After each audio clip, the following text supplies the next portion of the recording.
Kwa majina ni Theo. I'm the climate change champion for Yawi. Na leo tuko na meet hapa. Wamama hoye! Wamama hoye! Unanisikiza? Tuko na meet hapa inaitwa Hass Avocado Tree. Na tuko na type mbili ya Hass. Kuna Hass Giant na Hass Golden. Hass Giant unaweza tofautisha na matawi ukiona. So sisi kama Yawi tunaempower women kwa kuwapea miti waende wapande ili wapate mazao, wapate pesa mfukoni. Ni kujisustain and food security. Yeah. Asante sana. Hayo ni mambo ya sodo kupenda sanitary towels. Sehemu ambayo imenifurahisha sana ni kwamba it's renewable.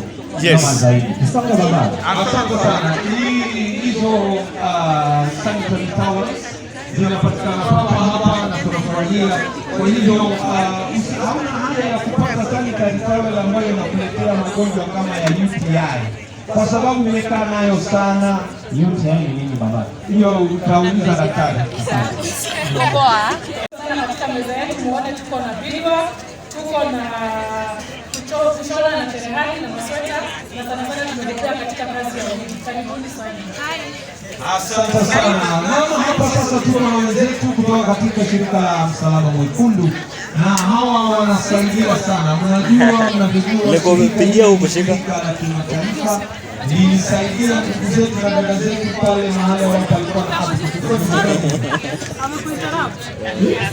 Atarudia tu. Ilikuwa tatizo kweli. Nilitaka ingekuwa na kujuza na wale waliokuwa pale wakiwasaidia watu na watu hao wenzetu wa shirika. Sisi kama Kenya Red Cross tunapatikana pale Shabab kando ya Mama Ngina Primary opposite AIC Shabab na tuko hapa leo kwa first aid services. So iwapo mjihisi vizuri hapo ulipata injury saa ya walk from uko railway unaweza karibia kwenye tent utasaidiwa. Asante. Na kama mtu angependa kujiunga na Red Cross. Kama mtu angependa kujiunga na hili shirika, anahitaji kuja na birth certificate, anahitaji kukuja na certificate za shule ama anahitaji kufanya nini? Iwapo unataka kujoin Kenya Red Cross, kuna membership ya youth out of school. If you are between the age of 18 to 35, it's only 500 shillings, unapata certificates.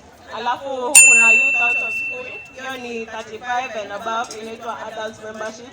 It's 1,000 per year. It's renewable every year. Karibuni kwenye tent, utasaidiwa, utapewa more information. Asante sana tu. So sisi kama Nakuru Vocational Training Center tuko located at Bondeni, next to Bondeni Police Station ama Bondeni Makari. Waambie the famous youth Manyundo. The famous youth Manyundo. Ndikana hivyo. So sisi kama Nakuru Vocational tuko na course kadhaa ambazo huwa tuna offer.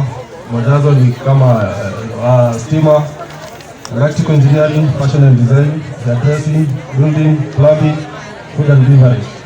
Ukitaka kutujoin katika shule yetu unaweza kutembelea. Chenye unahitajika uko na school certificate either KCPE ama KCSE na ukuje na passport. So tutakusajili. Ukitaka kufanya course zetu. Ukitaka kutuona chenye tunafanya katika Nakuru Vocational unaweza kutembelea kwa tent yetu na utaona. Asante zaidi. Haya, kidogo tu. Wale ambao wameishi Nakuru wanajua youth Manyundo. Ama ukisema ile ni wanajua sana wale watu wa kitambo tulikuwa tunaita Karaganyo. Karaganyo. Pale ndipo mahali tulikuwa tunapatiwa chakula na the farmers or the former municipal council. Ilikuwa ni chakula ya mikate kutoka Elliot na tunachanganyikiwa na dufu. Sema dufu. Dufu.